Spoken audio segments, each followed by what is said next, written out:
Hello ROS developers, and welcome to another Gazebo in 5 minutes video provided by Deconstruct, a channel about ROS. I am Marco Arruda, and in this video we are going to learn how to use a mesh file to create a Gazebo model.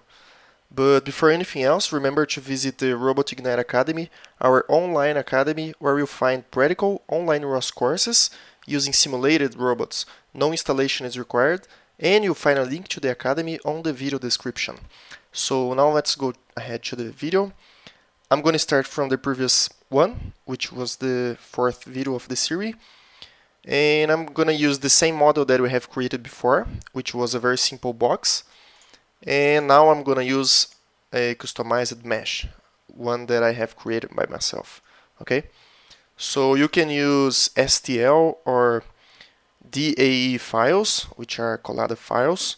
Okay, but in this case I'm going to use a STL file. Just to remember, we have just a single SDF file to describe the model. Okay, and let's close it. There it is. We have this SDF file.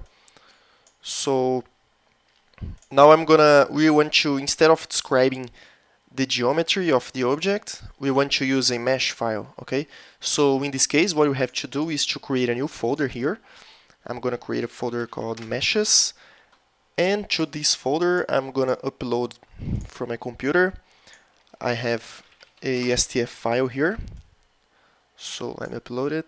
You can just drag and drop over the IDE, and there is the file. Okay, and now instead of using we are defining the geometry of the object in two places, in the collision and the visual part. I'm gonna change first, at the first moment, only the visual part. Okay, so let me copy and paste, and then I'm gonna explain what I'm doing there. So instead of box, we are going to use mesh. Okay, so we have to open the tag mesh, open and close it, and we have to define the place of the file. So we can use start like this, model and / my first model, because that's the name of the folder we have here. Okay, and finally meshes something.stl, and you have also to scale the object, because in this case I have created the object, I was using millimeters and it's used meters to render the file. Okay, for example, if I change it here, let's do just a simple test.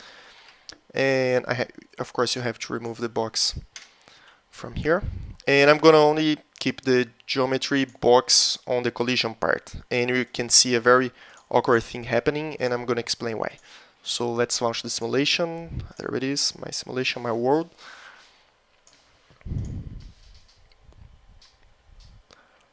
And as I have told you, this object is just a small part of the robot.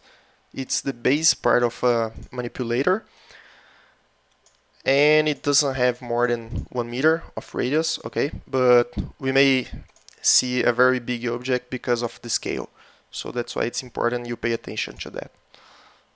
So let's wait a few seconds. There it is, and it's very big, as you can see. Let's start the simulation, and the object falls down. So we have two awkward things here. First one is that it fell down, but it's still floating over the ground. That's because we didn't change the collision part. Okay, and the second one is that the object is quite big. That's because of the scale problem. So of course I've done it to show you why it's important to pay attention to the scale. Okay, so I have just changed the scale. Let's launch it again, and we may have the object in its real size. Let's wait a few seconds again.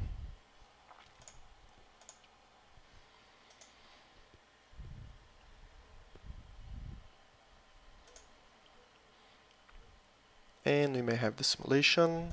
There it is. Zoom out, and there it is, the object in its real size. But as you can see, when I click over the object, we can see a very big box around it. That's because that's the collision part of the object. Okay, so now let's change it. Instead of using box, we are going to use mesh also to the collision part of the object. There it is. And let's relaunch it.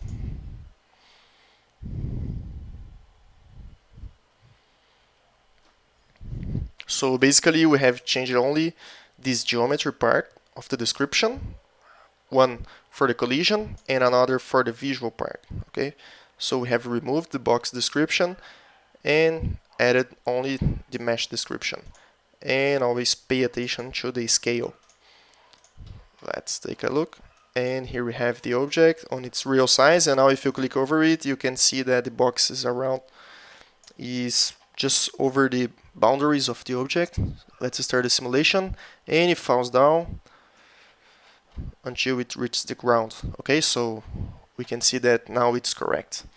So that's all for today. Did you like the video? If you did, please give us a thumbs up, and remember to subscribe to our channel and press the bell for a new video every day. Either you like it or not, please share your thoughts and questions in the comments area. See you!